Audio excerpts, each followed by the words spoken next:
আসসালামু আলাইকুম। কেমন আছেন সবাই? কি অবস্থা? ওয়েলকাম জানাচ্ছি আরো একটি নতুন ব্লগ ভিডিও দেখার জন্য। আশা করছি সবাই ভালো আছেন। সকালবেলা ছাদে আসলাম। তো একটু ভিডিও করতেছি যাতে আপনাদের সাথে শেয়ার করতে পারি। এদিকে একটা পেঁপে গাছে অনেকগুলা পেঁপে ধরছে। তো সেটাও একটু ভিডিও করলাম।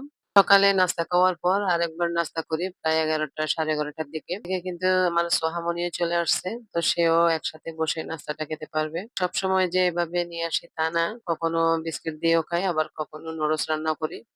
এভাবে কিন্তু 11:30 দিকে 12টার দিকে একটা নাস্তা করতে হয়। ভাত খেতে, খেতে আসলে দেখা যায় দুপুরের সময় নামাজ পড়ে ২টা ২:৩০ হয়ে যায়।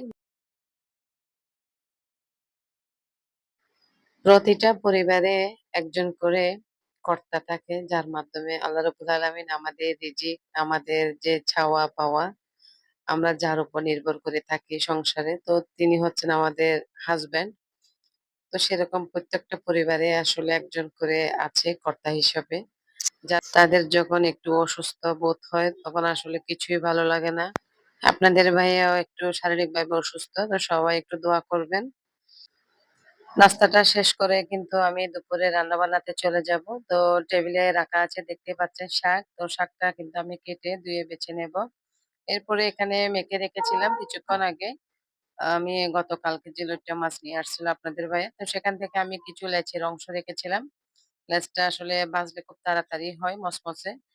তো সেজন্য আমি এগুলা ভেজে নেওয়ার জন্য সবকিছু মেখে রেখেছিলাম। তো মেয়ে যেহেতু স্কুল থেকে আসছে, ও বলতেছে, "আম্মু আমি ভাজবো আজকে মাছগুলা।" তো এমনি কিন্তু ও চুলার আশেপাশে তেমন আসে না। আজকে যেহেতু ইচ্ছে করে বলতেছে আমি করব। তো বললাম, "করো সমস্যা নেই। কিন্তু একটু সাবধানে করিও। যাতে তেলের ছিটকা না আসে গায়ে।" যেদিন রান্নাটা কম করব মনে করি, তো সেদিন আসলে আরো দেখা যায় ঝামেলার যে রান্নাগুলা সেগুলা করতে হয়। এই যে মরিচ ভর্তা, ডাল রান্না, শাক রান্না, মাছ ভাজা আসলে এই সবগুলাই কাজ কিন্তু আমার অনেক ঝামেলা লাগে। তো আজকে কিন্তু সবগুলাই করতে হচ্ছে।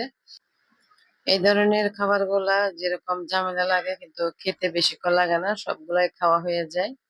তো একটু কষ্ট হলেও আসলে মাঝে মধ্যে এরকম করে থাকি। তো রাতে যেহেতু বাজার করবে তো এগুলো কিন্তু শুধু দুপুরের জন্য, দুপুরে খাওয়া হয়ে যাবে। এদিকে মেয়ের মাছ ভাজা প্রায় শেষ। তো প্লেটে কিন্তু একটু মাছও রাখতেছে না, একবার তুলতেছে। তো সবাই খেয়ে ফেলতেছে যে ছোট, ছোট পিচ্চিরা আছে আমার। ওরা কিন্তু এই ফ্রাই মাছগুলা খুব পছন্দ করতেছে। তো ওরা কিন্তু কোনো সময় খায় নাই, আমি এবারই করেছি।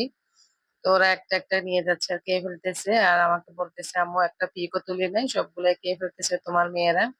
তো এখন কি বলবো? ওরা একটু ফ্রাই করে দিলে মাংস, মুরগি আর যে মাছ যেকোনো মাছ তো খায়। এখন যেভাবে খায় সেভাবে আসলে করতে হয় বাচ্চারা। যেটা খায় না সেটা জোর করলেও আসলে খাওয়াতে পারি না। অনেক কষ্ট হয়ে যায় এমনিতেই খাওয়াতে গেলে ওদের। এদিকে আমার মরিচ ভর্তাটা প্রায় শেষ। একটু সরিষার তেল দিয়ে আমি আরেকটু করে মেখে নেব।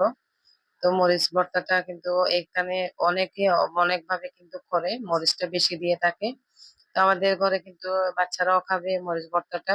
তো পেঁয়াজটা একটু বেশি দিয়ে দিই। আর ধনিয়া পাতার কিন্তু আরো বেশি দিলে আরো বেশি মজা হয়। শীতকালে যে ধনিয়া পাতা থাকে ভিডিওর এ পর্যায়ে এসে সবাইকে আবারও মনে করে দিতে চাই, প্লিজ ভিডিওতে একটি লাইক দিয়ে দেবেন। আর যারা নতুন এসেছেন আমার চ্যানেলে, তো চ্যানেলটি সাবস্ক্রাইব করে আমার পাশে থাকবেন। তো আমি এখানে শাক দিয়ে মরিচ ভর্তা দিয়ে কিন্তু ভাত খাচ্ছি আমি আর সোহা। সবাই খেয়ে ফেলেছে। তো আমাদের মা-মেয়েদের জন্য কোনো মাছ ভাজা ছিল না। আমরা আবার ২ টা ডিম ভেজে কিন্তু ভাত খেতে হচ্ছে। তো আসলে এই খাবারগুলা একটু ঝামেলা হলেও মাঝে মধ্যে করলে কিন্তু খুব খুশি হয় আপনাদের ভাইয়া।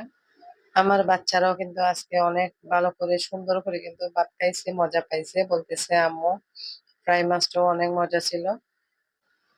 তো খেতে, খেতে আপনাদের সবার থেকে বিদায় নেব। এই যে দেখেন ভিডিওতে ২ জন এসে কি অবস্থা করতেছে।